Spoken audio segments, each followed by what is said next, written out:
So if you're watching this video today, hopefully you find it helpful. If you do, be sure to subscribe if you're new and drop a like. Spray out all your oil galleys here. Make sure it ain't no dirt, debris. I done did this once. I'm going to clean it over one more time, just show you guys exactly how to do it. You know, spray your oil galleys out. Just stick your little thing on your brake clean. That's all I'm using, just from AutoZone. It's like $3 a can. Go ahead, spray off all your journals here. Then take your microfiber cloth, something that ain't gonna leave lint, because you don't want lint or little extra strings or anything floating around underneath your oil journals. I mean, it probably won't damage anything. It is just a piece of fabric, but better safe than sorry. So what we're doing is just drying these off, making sure there ain't no debris or anything where the bearing's going to set. This is what I'm using today, Crankshaft bearings. This is the AL series, which is aluminum. This is a direct factory replacement for the 6.0 and the 5.3s and such. That's the part number. Always do your research on what bearings you want to run and what you want to use. This is what I'm using. These bearings, if you can see on camera, do say Crankshaft here. And on this side they are marked, so we are directional. This is a standard bearing, and it says lower, so this will be the lower part of your crank right here. So yeah, that ain't good. You will need the upper bearings if you got it upside down. So I went ahead and switched out the bearings, and you can see they are drilled for oil passage. And you can see it says upper, so this will be the ones that we use. Let's go ahead. They do got a tab on them. Some of the main truss bearings here do not have a tab, as they can't spin, but if they do got a tab, you want to put the tab on your tab mark that's on the block. So before installing, you want to go ahead and clean this off. Some brake clean, all you need to do, just spray it down. Make sure it ain't no factory you know, maybe chemicals or debris or anything on it. Take your microfiber and dry it off extremely good. Shines up extremely shiny.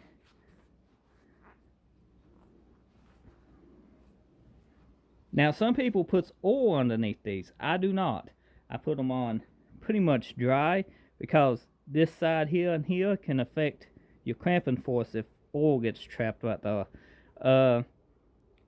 They do got a tab on them. You can see the little tab here that goes here. Some truss bearings do not have a tab, just because the truss bearing can't spin. Some companies just don't have a tab. The Crankshaft's do that I'm using here today. So this will set down just like so. Put the tab in first. Make sure it's level, and adjust it as needed. And once you get it pretty well lined out, pretty level, you can just mash this side down, just like so. Now you shouldn't have to use no hammers, tools, anything like that. Should just have to mash it down, make sure it's level. Looks extremely good. So this is the other bearing. It's standard. It is marked upper. If you can see, it's got a little tang right here, little tab. That would set the same way as the truss bearing did, just in a different spot. The truss bearing always on these LS's is in the middle. Old school small Chevys is in the back.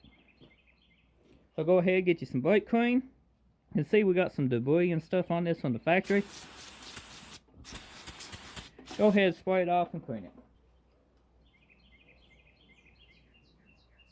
Line it up just as I talked about. Make sure it's level, and mash these in, just like so. And you can feel, make sure they light. That feels extremely good. This one feels good, good. This might need mashed just a little bit right there. Pushed it up just a little.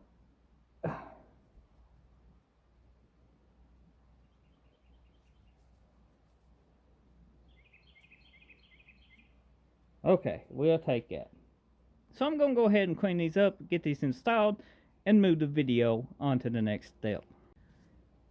So all the bearings is installed. The next step is going to get me some assembly lube, and I'm going to put it right in here. But before I do that, I'm going to go remove my bolts and put them all in line, because I'll be using my main bolts, and I'm just going to, you know, keep them lined up so I don't get them mixed up. So before doing this next part, gloves is kind of dirty from cleaning that off and stuff.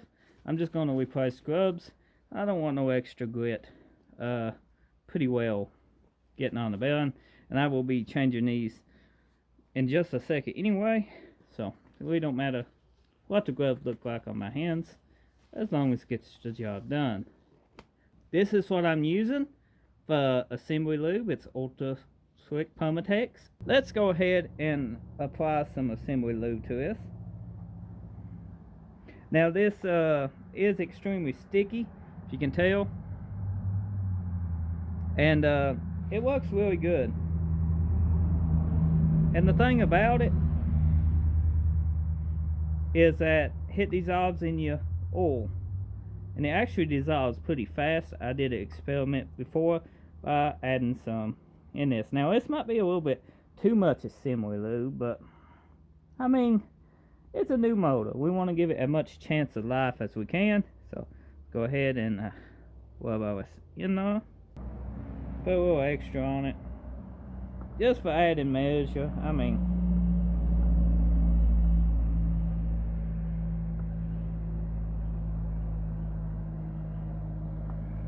I agree, that's a little overkill on assembly lube, but you know what? It works. So I just sprayed off my crank, and I'm letting it dry, because you don't want to put the fresh brake clean onto your assembly lube. It can affect it. You don't want to nick one of your bearings, so just take your time, set this down, just like so. So the hand polishing job, you know, don't look too shabby, does it, once it's in the motor and cleaned off with brake clean. So it's the next day, and I pretty much got some more assembly lube. Now if you're getting ready to plastic gauge your engine, you actually want these to be up at the treble clock position. Mine is not. You can see the oil galley is right in the way of the plastic gauge, so you need to make sure your crank is oriented the right way so you can put your plastic gauge on and measure this. Now I'm gonna cheat a little, because I measured with a mic my stock bearing thickness, and on the truss I actually measured its thickness as well, you know, on the edges with a mic, and compared it with the new bearings, and they was spot on. I mean, if they maybe a little tad difference, I mean, it's just not even a thousandths, you know. They pretty well good to go. If any clearance issues with this motor, it would have been from previous wear. Everything should be in specs. So I'm not going to plastic gauge this engine just because of that. But, you know, I mic'd my bearings. But if it eases your mind, use plastic gauge. But I just took a mic, took my old bearing, mic'd it. Mic'd my new bearing.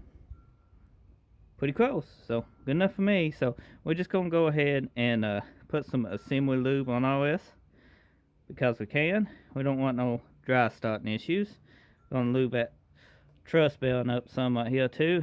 Make sure this crank is pretty well lubed up extremely good. Probably too much. Can you have too much lube? Good enough for now. Ooh, I'm getting it everywhere. Let's set you here. So I always like to start with the middle truss bearing here. That will be number 3 on your cap. You should have them marked, or it should come marked from the factory. You can see here this says number 3.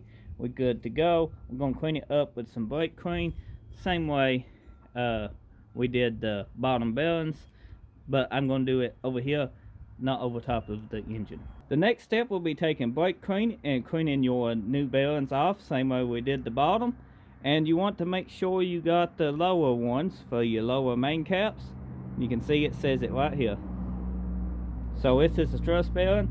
This will go right here in the middle, and that will be the one we are installing right now. So let me go ahead and clean it up. These engines do got tangs on the bearings. You can see here's a tang right here on this one.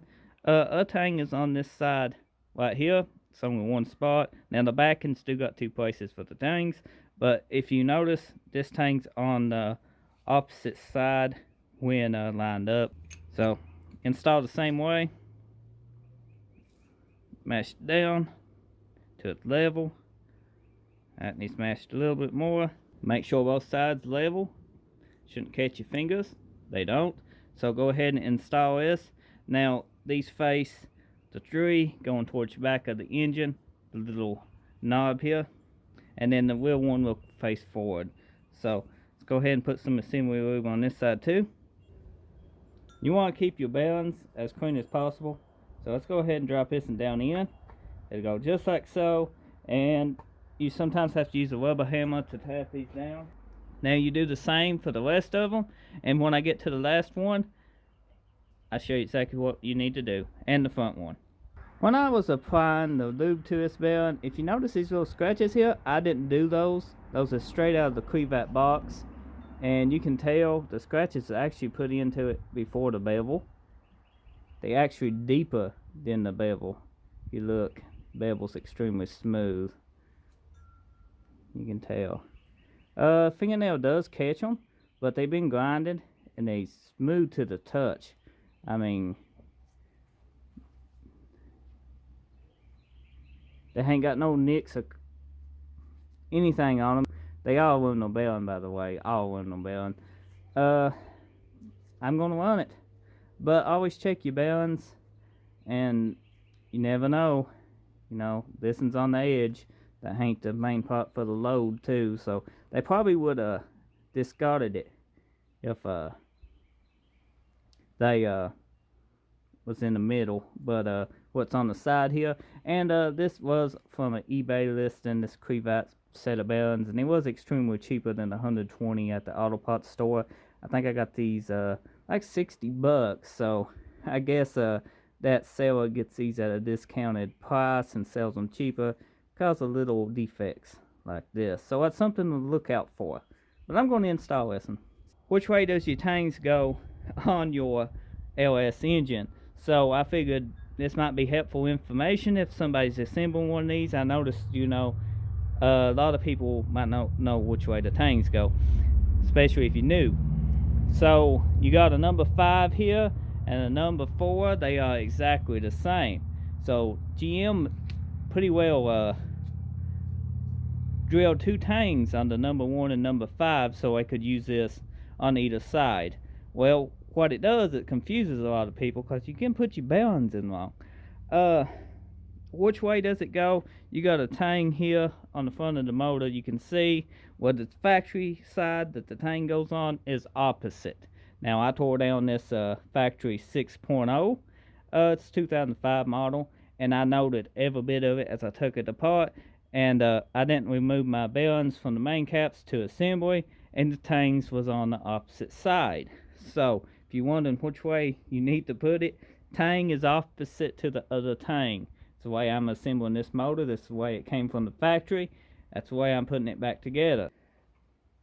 Never have too much lube. I probably overkilled it with the assembly lube, but you know, oh well. Tap these down just a little. You don't want to tap them down all the way, as you know, they might not fit perfect. When you do that, you might not can spin the crank, and you don't want to spin the crank till your torque procedure is over anyway, because you got a bearing crush. So the next step, once we got these in here, is start these bolts here.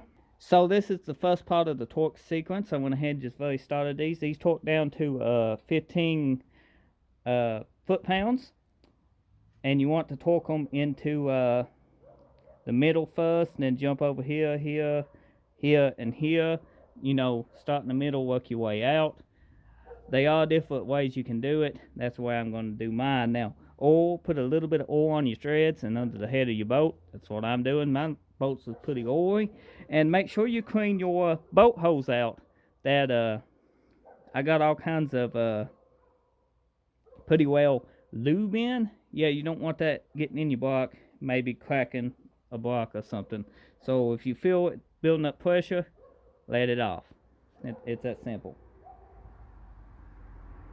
So 15 foot-pounds, I'm going to set 15 foot-pounds onto a mighty little torque wrench here that my friend loaned me. Let's see, it's calibrating. We take them 15.5. I might could have run these up all the way a little bit better, but so note, you don't want to tighten one side down before the other. You want to pretty well get your main cap going down even. So that's what we're doing right now. You got a little handheld impact would help. Okay. Now we want to watch and make sure when this lights up, we'll be at 15 foot-pounds. So let's go ahead and tighten this down a couple tons. Well, we got close up though. 15 ain't much. We got 4, 5, 6, 7, 10, 11, 12, 13, 14.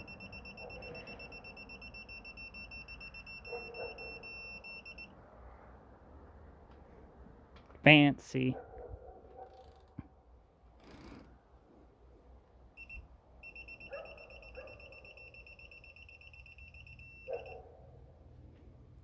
Now we go ahead and do the other ones the same way, then I get back to you. So what I did, I went ahead and just very snug these down right here. That's after we torqued these 15 foot-pounds. I just went ahead and run these down, just make sure my bolt holes lined up. Put a little bit of oil on them, just like we did these. Make sure the bolt hole that you are putting the bolt into is clean. Once you get all that, go ahead and get you a rubber hammer. This is something not a lot of people do. It's something I'm going to do, and it's pretty much just setting your truss bearing. I don't know why people smack it. It's just something I always did. So rubber hammer, smack the end of the crank a couple times. Smack it the other way.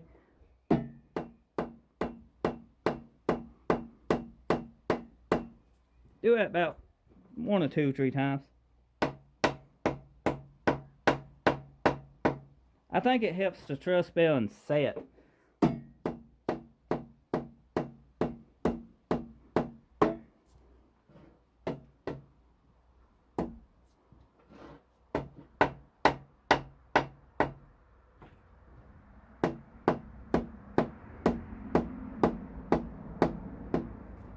And a rubber hammer don't pretty well damage anything. So we got that. Everything's good. Next step, guys, is degrees to 80 degrees. And they make a lot of tools for this. I'm lucky enough to have a good friend down the road here that had this fancy tool. He works on a lot of BMWs and stuff. And he's got a couple turbo LSs. He builds a lot of those. Let's see. We need a degree, yes. Go ahead and calibrate. Okay. We need to go to 80. There we go. That's kind of 83. Good enough. I mean, these is used bolts. These ain't torque to yield. These is torque to angle, so you can't reuse them. That's in the same way. 8.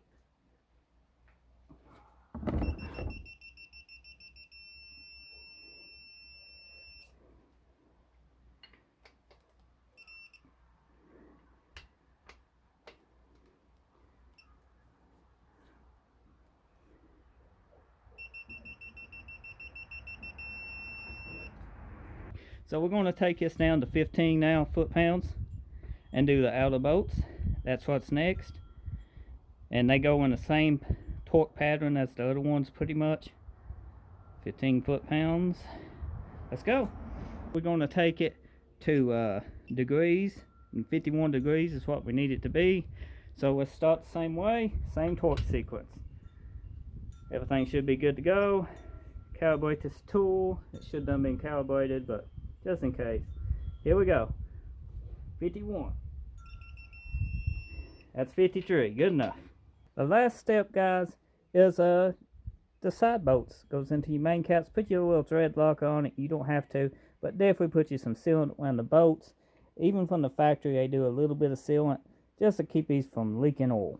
So it's a little RTV around the head of the boat, underneath of it, just as you seen, and a little light Loctite on the threads. You should be good. Now he's torqued down to 18 foot-pounds.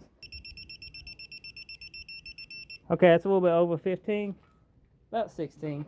So that's pretty much got everything torqued down the way it's supposed to be. The mains is doing good. Now you can take and spin your crank.